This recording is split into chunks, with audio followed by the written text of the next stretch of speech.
Hello friends, welcome to Graduate Guru. Now last section में हमने questions किए थे which were based on what arithmetic mean. Now further in this section also we are continuing with the same type of questions, but अभी इसमें कुछ और type के sums भी हो सकते हैं तो वो हम देखने वाले हैं, but this will be few more questions based on what arithmetic mean, and we start with the next question, that is question number what 9. So question number 9 start करते हैं एंड क्वेश्चन जो दिया गया है वो है the table below shows the distribution of number of processed articles per day per person and the rate of payment. Calculate the rate of payment per person per article. ये इसमें थोड़ा सा इस पे ध्यान देना है। अब तक हमने जो क्वेश्चंस किए थे उसमें हमारे पास खाली दो ही सेट ऑफ कॉलम्स होते थे। अब यहाँ पे जब तुम देखते हो तो यहाँ पे जो क्वेश्चन दिया गया है वो क्वेश्चन में they have given 3 columns in the table itself, and जो टेबल में वैल्यूज दिए गए हैं वो है नंबर ऑफ आर्टिकल्स प्रोसेस्ड पर पर्सन। फर्स्ट कॉलम का वैल्यू दिया गया है number of articles processed, number of क्या बोला है आर्टिकल्स प्रोसेस्ड बोला है पर पर्सन। ये फर्स्ट कॉलम का वैल्यू है। सेकेंड कॉलम का वैल्यू है number of persons processing.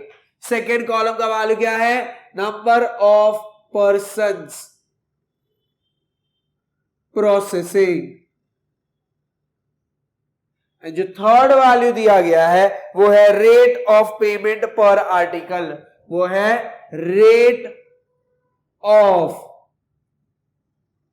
Payment पर आर्टिकल।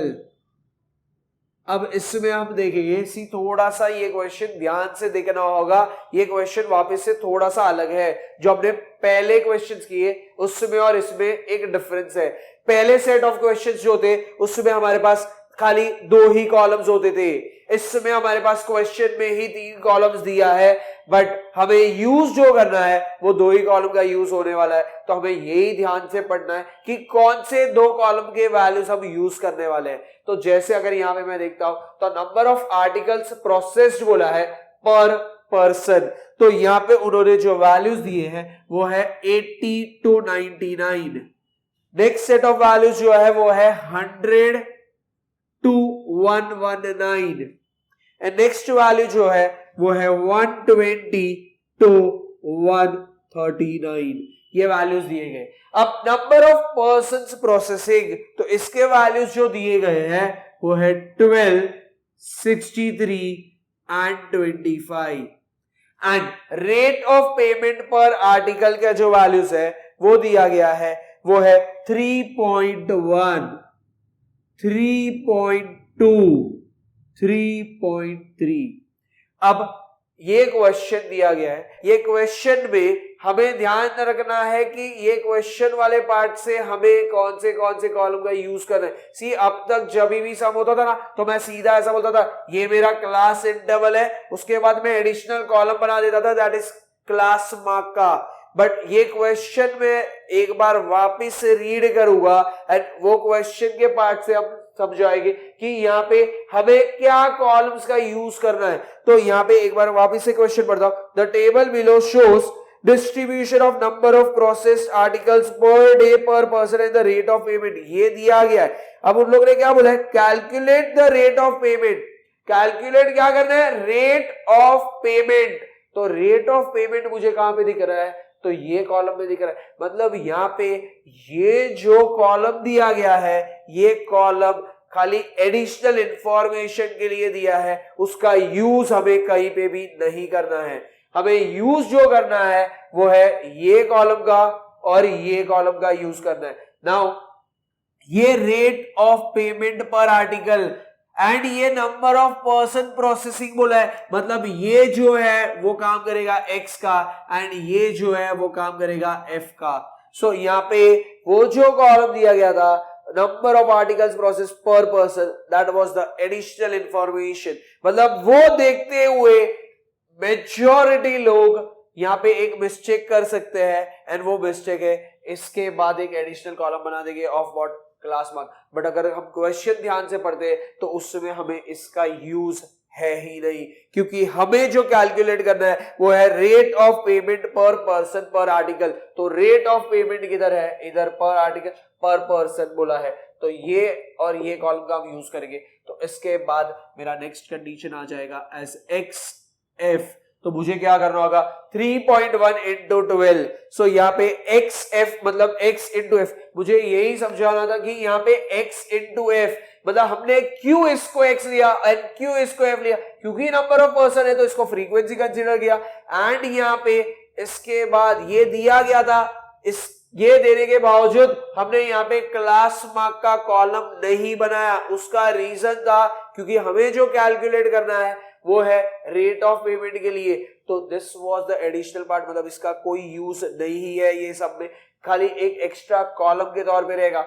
हमें इसको मार्क किया एज व्हाट एक्स, सो इसी का यूज करना है। एंड फ्रीक्वेंसी मार्क किया तो एक्स एफ, तो अभी 3.1 इंटू ये हो जाएगा 12, तो 3.1 इंटू 12 किया, ये हो जाता है 37.2। नेक्स्ट वैल्यू अगर हम देखते हैं तो वो है 63 इंटू 3.2, तो इसका वैल्यू हो जाएगा 201.6।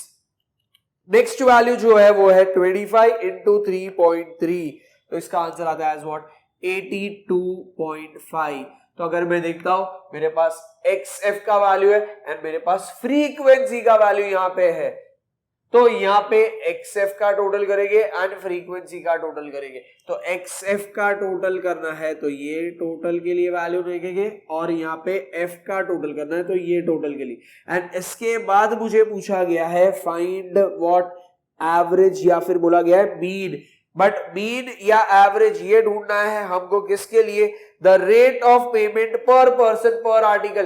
पर पर्सन पर आर्टिकल बोला, इसका मतलब हमें एवरेज ढूंढना है, एंड ये एवरेज ढूंढना है तो इधर आ जाएगा summation x F upon summation of क्या आएगा एफ।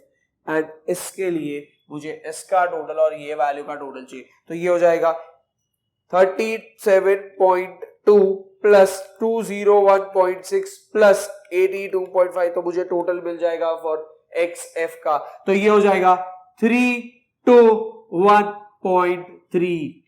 ये हो गया एक्स एफ का टोटल। अगर मैं यहाँ पे देखता हूं तो मेरे पास वैल्यू है दैट इज एफ का टोटल करना है, तो ये है 12 प्लस 63 प्लस 25, तो ये हो जाता है 100। तो अगर मैं इसके वैल्यूज यूज करता हूं that is summation x F के वैल्यूज एंड समेशन एफ का वैल्यू, तो ये हो जाएगा 321.3 डिवाइड बाय 100, तो इसको मैं लिख सकता हूं एज व्हाट 3.213। तो लास्ट में हम यहाँ पे एक कंडीशन लिखेंगे that is rate of payment per person per article is 3.213।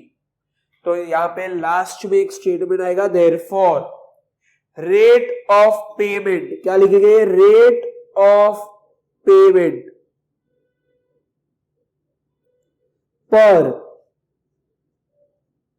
Article, rate of payment पर आर्टिकल पर पर्सन,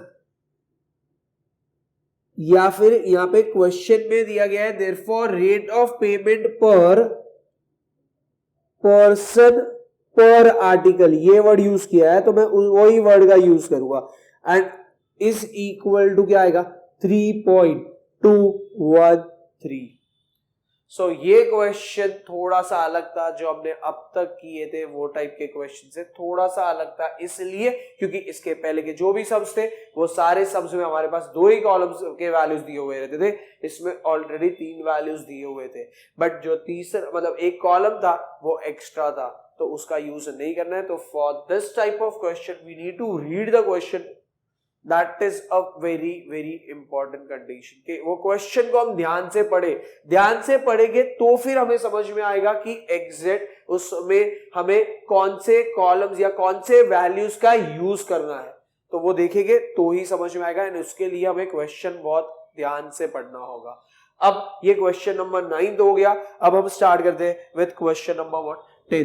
तो अब क्वेश्चन नंबर 10 स्टार्ट करेंगे। तो क्वेश्चन नंबर 10 में देखो हमें क्या दिया है, find mean for the following data. क्या बोला है, find mean for the following data. Mean मतलब क्या होता है, एवरेज। तो find mean for the following data, and यहां पे जो डेटा दिया गया है वो है एज इन ईयर्स। अब यहां पे क्वेश्चन ध्यान से पढ़ना वापस से। अभी एज इन ईयर्स दिया गया है, तो ये जो इन ईयर्स जो है ये पार्ट क्या दिया गया है ब्रैकेट में, and below 10, below 20, below 10, below 20, below 30, below 40, ऐसे वैल्यूज दिए गए। अब जब मैं देखता हूं कि यहां पे बिलो 10, बिलो 20, बिलो 30, बिलो 40 ये सेट ऑफ वैल्यूज दिए गए हैं, मतलब यहां पे मुझे समझना है when they use this type of condition that is below 10, below 20, below 30, below 40, इसका मीनिंग होता है जब दे से below 10 तो उसमें 10 के नीचे जो भी लोग हैं, 10 साल से छोटे जो भी लोग हैं वो सारे के सारे लोग काउंट हो जाएंगे। बिलो 20 बोला तो 20 इयर्स के नीचे जो भी लोग हैं वो सारे के सारे काउंट हो गए। इसका मतलब इसमें 20 से छोटे, तो उसमें 10 से छोटे जो है वो भी तो इसी में काउंट हो जाएगा। सो यहाँ पे जब बिलो 20 फिर बिलो 30 बोला तो बिलो 30 में बिलो 10 वाले भी काउंट हो जाएंगे, बिलो 20 वाले भी काउंट हो जाएंगे। इसका मतलब यहाँ पे इसके बाद जो मुझे वैल्यू दिया है that is number of person के लिए, तो ये नंबर ऑफ पर्सन जो वैल्यूज उन लोग ने दिया रहेगा this will be acting as what, the cumulative frequency का वैल्यू। ये मुझे किसका वैल्यू देगा, क्यूमुलेटिव फ्रीक्वेंसी। तो मुझे पहले यहां पे ढूंढना होगा एज व्हाट, फ्रीक्वेंसीज का value. But before this that is frequency के भी वैल्यू ढूंढो, उसके पहले मैं ऐसा बोलूंगा बिलो 10, बिलो 20, बिलो 30, मतलब गैप 10 10 10 10 का है। तो मुझे सबसे पहले यहाँ पे लिखना होगा एज व्हाट, एक एक्स्ट्रा कॉलम बनाऊंगा that is class interval, and ये क्लास इंटरवल के बाद एक एक्स्ट्रा कॉलम बनाऊंगा फॉर व्हाट, क्लास मार्क। क्योंकि जब भी क्लास इंटरवल दिया रहता है तो मुझे क्या ढूंढना पड़ेगा, क्लास मार्क, क्योंकि ये ग्रुप डेटा का सम है। सी देखते हुए ये ग्रुप डेटा का सम नहीं दिख रहा था क्योंकि यहाँ पे खाली बिलो 10, बिलो 20 मतलब एक ही कंडीशन दिख रहा था। बट सिंस ये बिलो 10, बिलो 20, बिलो 30, बिलो 40 ऐसा लिखा हुआ है, तो बिलो 10 तो बिलो 20 बोला मतलब 10 से नीचे वाले भी तो काउंट हो गए, बिलो 30 बोला तो 10 और 20 के नीचे वाले लोग भी तो काउंट हो जाएंगे, एंड 40 में 10, 20, 30 के बिलो वाले जो लोग हैं वो भी काउंट हो जाएंगे। सो इसका मतलब वहां पे जो नंबर ऑफ पर्संस दिया है वो है फ्रीक्वेंसीज के वैल्यूज नहीं बल्कि क्यूमुलेटिव फ्रीक्वेंसीज के वैल्यू। तो हमें क्यूमुलेटिव फ्रीक्वेंसी के वैल्यू से क्या ढूंढना होगा, फ्रीक्वेंसीज के value.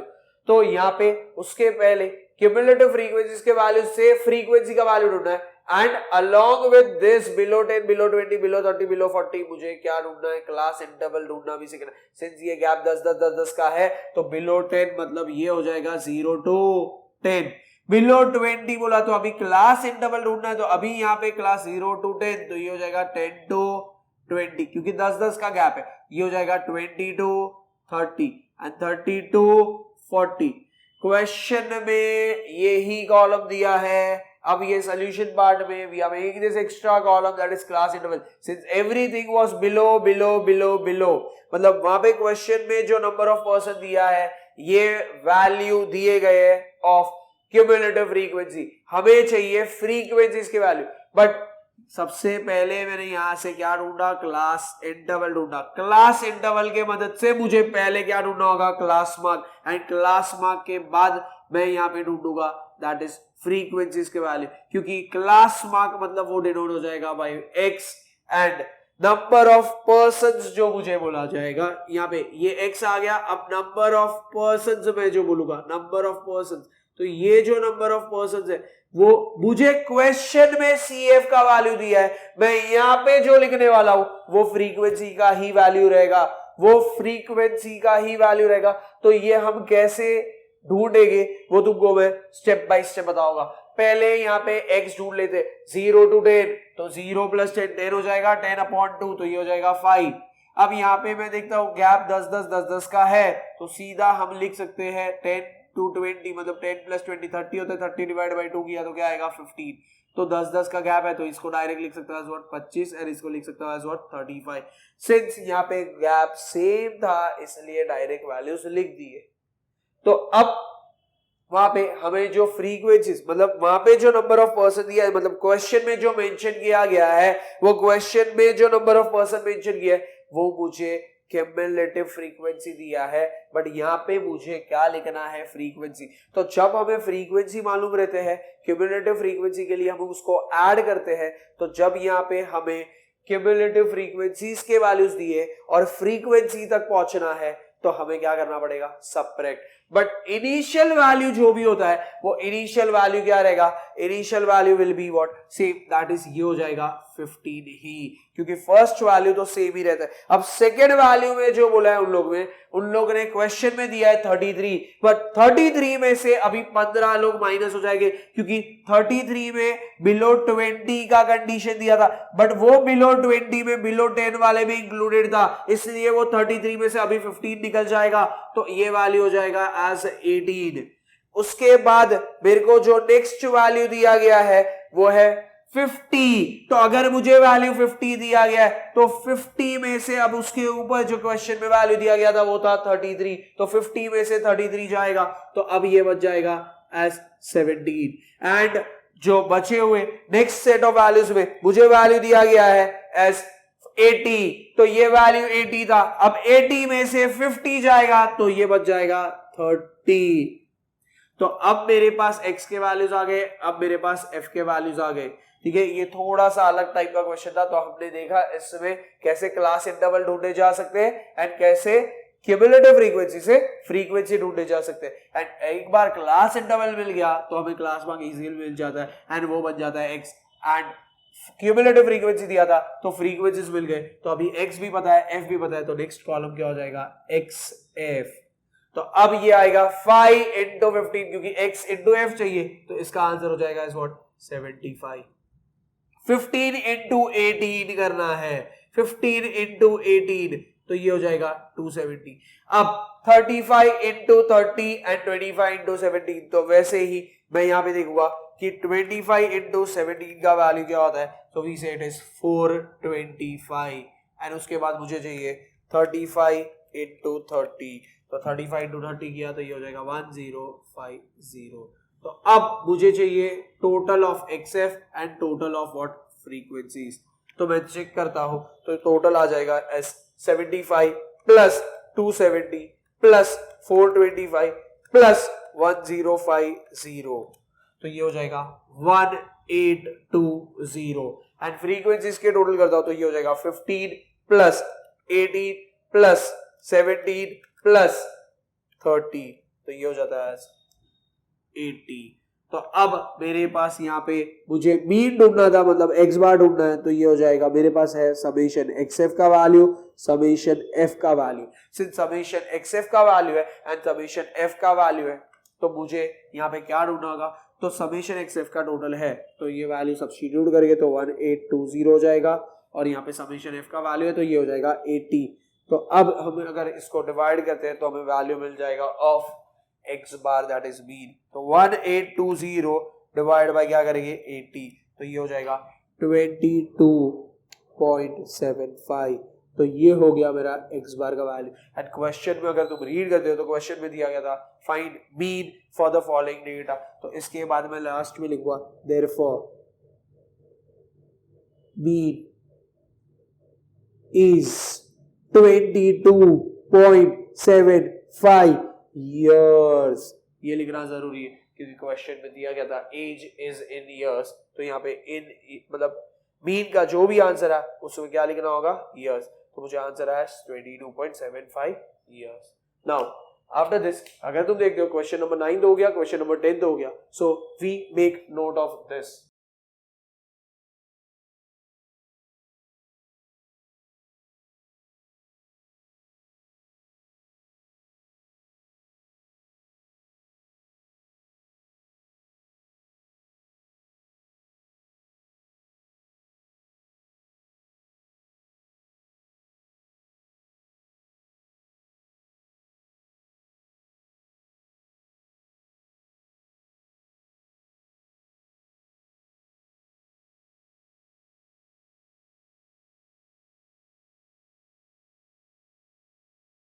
So now we start with the next question, that is question number 11. So for that we'll read the question. The question is, if the average marks of students are 26.75, find the number of students belonging to the class interval 10 to 20. मतलब यहाँ पे अगर मैं question read करता हूं तो question में ये दिया गया है, if the average marks of the students are 26.75. जब मैं बोलता हूं average marks of the students are 26.75, इसका मतलब मेरा x बार का वैल्यू दिया गया है. Find number of students belonging to class interval 10 to 20. मतलब ये क्वेश्चन बेस्ड हो गया ऑन मिसिंग फ्रीक्वेंसी. अब क्वेश्चन में दिया गया है मार्क्स एंड सेकेंड कंडीशन जो दिया गया है वो है number of students. But since मुझे जो मार्क्स दिए गए हैं वो मार्क्स दिए गए as 0 to 10, 10 to 20, 20 to 30, 30 to 40 ऐसे वैल्यूज दिए गए हैं एंड 40 to 50 ये वैल्यूज दिए गए हैं. अब यहाँ पे सिंस मेरे मार्क्स जो है वो क्लास इंटरवल टाइप है तो यहाँ पे मेरा नेक्स्ट कॉलम बनेगा दैट इज क्लास मार्क का जो हो जाएगा x. एंड क्लास मार्क कैसे ढूंढा जाएगा तो हम बोलेंगे it will be lower limit plus upper limit divide by 2. मतलब 0 plus 10 डिवाइडेड बाई 2 तो ये हो जाएगा क्या 5. इट इज 10 plus 20 मतलब 30 हो गया डिवाइड बाई 2 तो ये हो जाएगा क्या 15. सो इसका मीनिंग होता है यहाँ पे जो गैप है वो सेम है तो अब सीधा सीधा 10 वैल्यूज ऐड करेंगे तो ये हो जाएगा 25, 35 एंड व्हाट 45. तो ये हो गए मेरे values of x, that is class mark आ गया. अब मुझे दिया गया है नंबर ऑफ स्टूडेंट्स तो मैं ऐसा बोलूंगा ये जो नंबर ऑफ स्टूडेंट्स है, सिंस ये नंबर ऑफ स्टूडेंट्स है इसका मतलब ये क्या है फ्रीक्वेंसी के वैल्यूज दिए. तो मुझे फ्रीक्वेंसीज के वैल्यू दिए गए हैं एज व्हाट 3. सिंस मुझे ये फ्रीक्वेंसी मालूम नहीं है दैट इज 10 to 20 वो मुझे ढूंढना है तो I will consider this value as what a. तो जब मैं यहाँ पे a लिखता हूं तो यहाँ पे मैं कंडीशन लिखूंगा let the missing frequency, let the missing frequency be a. तो इसको मैंने लिख दिया एज व्हाट a. उसके बाद नेक्स्ट वैल्यू जो मुझे दिया गया है वो है 15. उसके बाद नेक्स्ट वैल्यू जो दिया गया है वो है 10 एंड उसके बाद का जो वैल्यू है वो है 5. सो अब मेरे पास x कॉलम है, मेरे पास f कॉलम है. सिंस x और f दोनों पता है इसका मतलब मैं नेक्स्ट वैल्यू ढूंढूंगा that will be x into f. तो x into f बोला तो ये 5 into 3 मतलब ये हो जाएगा 15. 15 into a मतलब ये हो जाएगा 15a. 25 into 15 तो ये हो जाएगा 25 into 15 मतलब ये हो जाएगा 375. 35 into 10 करना है तो 35 into 10 ये हो जाएगा 350 एंड 45 into 5 करेंगे तो ये हो जाएगा 45 into 5 तो ये हो जाएगा 225. अब हमें ध्यान रखना है सिंस हमारे पास xf का वैल्यू है, हमारे पास फ्रीक्वेंसीज के कंडीशंस है, मतलब मुझे यहाँ पे इसका टोटल दैट इज xf का टोटल एंड फ्रीक्वेंसी का टोटल ढूंढना है. बट यहाँ पे एक चीज ध्यान रखना है कि यहाँ पे ये 15 है प्लस 15a है प्लस 375 प्लस 350 प्लस 225. तो याद रखना है ये एक टर्म ऐसा है जो 15a मतलब ये एक टर्म ऐसा है जो वेरिएबल के साथ है. तो ये वेरिएबल के साथ जो टर्म होता है वो टर्म को मैं अलग से लिख दूंगा एज 15a. तो यहाँ पे सिंस मैं ऐड करने वाला हूं क्योंकि मुझे समेशन xf चाहिए तो मैं ऐड करने वाला हूं इसलिए मैंने प्लस 15a ऐसे अलग से लिख दिया. अब 15a को छोड़ के बचे हुए जो टर्म्स है वो सबको ऐड करूंगा तो 15a को छोड़ के जो बचे हुए टर्म्स है वो क्या हो जाएंगे 15 प्लस 375 प्लस 350 प्लस 225 तो ये हो जाएगा 965. इट इज 965 प्लस क्या आएगा 15a. सिंस यहाँ पे वेरिएबल था इसलिए ये वैल्यू अलग से, ऐसा ना हो कि हम 15 गलती से ये 15 के साथ भी ऐड कर दें 15a का वैल्यू, गलती से ये ना हो कि 980a लिख के आ जाए. वहां पे होना चाहिए 965 प्लस 15a, क्योंकि 15a मतलब ये वेरिएबल के साथ है, वो टर्म को मैंने अलग से ही लिख दिया, तो ये ध्यान रखना है। सेम वे इधर भी थोड़ा सा ध्यान रखना है, फ्रीक्वेंसीज को ऐड करना है, तो ये हो जाएगा 3 plus a plus 15 plus 10 plus 5, तो मैं बोलूंगा 3 प्लस a प्लस 15 मतलब ये हो जाएगा 18 प्लस a, ये हो जाएगा 28 प्लस a, एंड ये 5 है मतलब ये हो जाएगा 33 प्लस a। ये हो जाएगा मेरा f का वैल्यू। सिंस मेरे पास xf का वैल्यू टोटल है, मेरे पास f का टोटल है, एंड मेरे पास वैल्यू है x बार का, तो मेरे पास x बार का वैल्यू जो दिया गया है, क्योंकि उन लोगों ने बोला है मीन मतलब x bar that is average, इसका वैल्यू है 26.75, ये गिवन कंडीशन है, इट इज 26.75, एंड मैं लिखूंगा यहाँ पे x बार मतलब summation xf upon summation of f। तो यहाँ पे x बार का वैल्यू हम लिखेंगे 26.75 इज इक्वल टू, इसका वैल्यू हो जाएगा 965 plus 15a divided by summation f की जगह पे क्या आएगा 33 प्लस a। अब ये जो अपॉन वाला टर्म है वो यहाँ पे इनटू में जाएगा, तो हम उसको लिखेंगे 26.75 इनटू 33 प्लस a, मतलब ये ब्रैकेट वाला टर्म जाएगा, मतलब ये पूरा जो डिनोमिनेटर है वो यहाँ पे मल्टीप्लीकेशन में चला जाएगा, और ये हो जाएगा 965 प्लस 15a। अभी हमें याद रखना है ये 26.75 जो है वो 33 के साथ भी जाएगा एंड a वाले टर्म के साथ भी जाएगा, सो हमें ये याद रखना है कि हम ये वैल्यू दोनों टर्म के साथ मल्टीप्लाई करें। ये खाली हम हमारे रेफरेंस के लिए लिखने वाले हैं, या फिर ये पेंसिल से खाली लिखेंगे यहाँ पे समझने के लिए, एग्जाम में ये लिखने का जरूरत नहीं है, ये खाली समझाने के लिए ये एरोस बनाया कि इसका मतलब 26.75 जो है वो 33 के साथ भी जाएगा और 26.75 जो है वो a के साथ भी जाएगा। तो अगर मैं देखता हूँ 26.75 का वैल्यू इनटू 33, तो इसका आंसर आ जाएगा S 882.75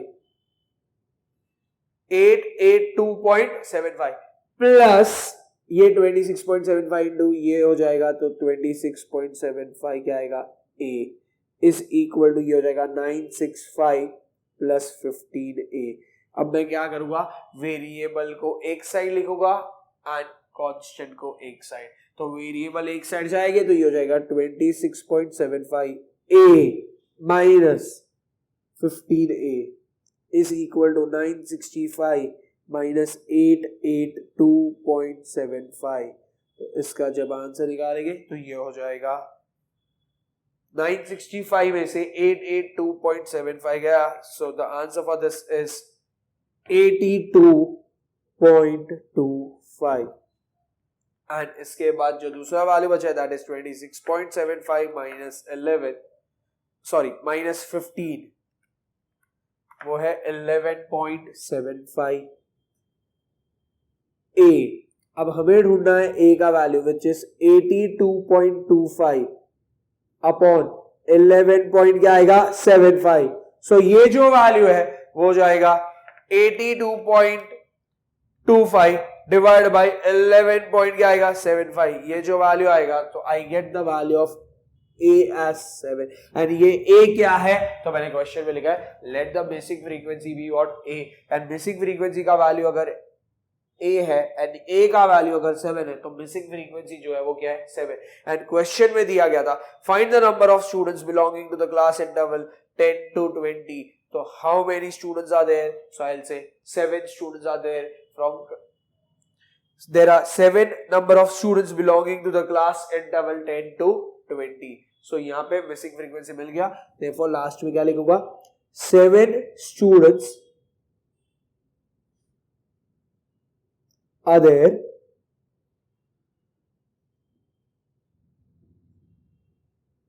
who belongs to class interval 10 to 20. So this was one question which was based on what, missing frequency। Missing frequency मतलब यहाँ पे क्या था, मीन का वैल्यू दिया था और फ्रीक्वेंसी का वैल्यू ढूंढना था। अब तक हमने जो भी सम्स किए थे वो सारे सम्स कैसे थे, तो वो सारे सम्स ये टाइप के क्वेश्चन थे जहां पे हमें एक्स बार ढूंढना था, दैट इज मीन ढूंढना था या एवरेज ढूंढना था। यहाँ पे एवरेज दिया गया था और हमें मिसिंग फ्रीक्वेंसी ढूंढने थे। Now over here we have completed the 11th sum. Now we start with the next question, that is question number 12. And question number 12 अगर हम रीड करते हैं, नाउ सी 11th सब में हमने मिसिंग फ्रीक्वेंसी का क्वेश्चन देखा। अब वापिस से 12th सब में एक नया कंडीशन देखने वाले, जहां पे ऐसा दिया गया है, क्वेश्चन ए में दिया गया है, a student scores 24 in test 1, फिर बोला है 46 in test 2, 25 in test 3 and 46 again in what test 4. This are to be weighted with weights, that is 2, 1, 2 and 3 respectively. Find the average score, ये बोला गया। सो यहाँ पे वापस से अगर तुम देखते हो तो ये थोड़ा सा अलग टाइप का क्वेश्चन है। तो यहाँ पे मैं एक बार देखूंगा, वापस से अगर तुम देखते हो तो स्कोर्स दिए गए, तो स्कोर्स दिए गए मतलब इंडिविजुअल स्कोर था टेस्ट 1। सो यहाँ पे स्कोर्स, तो वैल्यूज जो दिए गए वो मैं कंसीडर करूंगा एज व्हाट एक्स, मतलब यहाँ पे क्या लिखूंगा टेस्ट स्कोर्स, जिसको मैं काउंट करूंगा एज व्हाट एक्स। तो ऐसा क्या स्कोर दिया था, तो मैं बोलूंगा टेस्ट 1 में उन्होंने बोला है इट इज 24, फिर टेस्ट 2 में it is 46, then it is 25 and then it is what 46। ये वैल्यूज दिए गए, मतलब ये स्कोर्स दिए गए हैं of test 1, test 2, test 3 and what test 4। अब उन्होंने यहाँ पे क्या बोला है, द वेट्स आर, तो वेट के वैल्यूज क्या दिए गए हैं, तो वेट बोला है, इसलिए मैं यहाँ पे एक कंडीशन लिखूंगा एज व्हाट वेट, एंड ये वेट की जगह पे मैं क्या लिखूंगा W, ठीक है। Now the weights given are, it is 2, 1, 2, 3। So अब यहाँ पे ये क्वेश्चन जो है, यहाँ पे फ्रीक्वेंसी के जगह पे they use the term as what weight, तो ये वेटेड एवरेज का क्वेश्चन हो गया। तो वेटेड एवरेज जब होता है तो हम क्या करेंगे, W इंटू एक्स का वैल्यू निकालेंगे। जैसे अगर फ्रीक्वेंसी होता था तो हम लोग क्या करते थे, एक्स इंटू एफ ढूंढते थे, वैसे यहाँ पे क्या ढूंढेंगे, W इंटू एक्स। तो अब मैं क्या बोलूंगा 24 इंटू 2, तो ये हो जाएगा कितना 48, 46 इंटू 1, तो ये हो जाएगा कितना 46, 25 2s तो ये हो जाएगा 50 एंड 46 इंटू 3, तो हम देखेंगे 46 इंटू 3 का वैल्यू क्या है, सो वी से इट इज व्हाट 138। अब मुझे क्या करना होगा, ये पूरे टर्म का क्या करना है टोटल, दैट इज WX का टोटल एंड W का टोटल।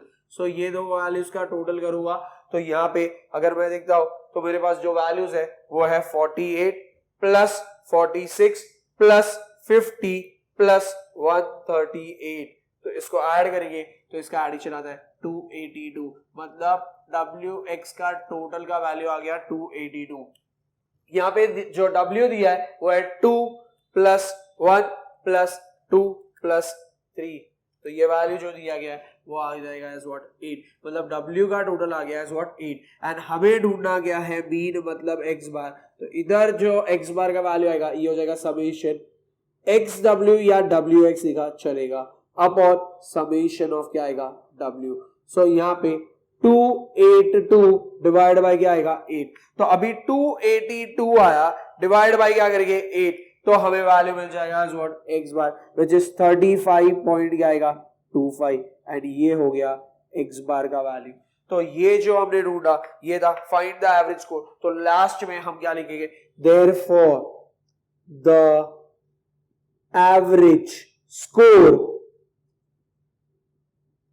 is 35.25। तो ये क्वेश्चन देखा हमने।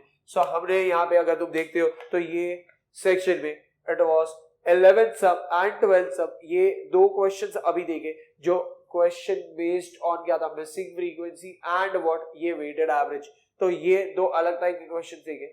सो यहाँ पे अगर तुम देखते हो ये दो क्वेश्चंस हमने कंप्लीट किए। So we make a note of this and with the help of this we end up this session. Thank you.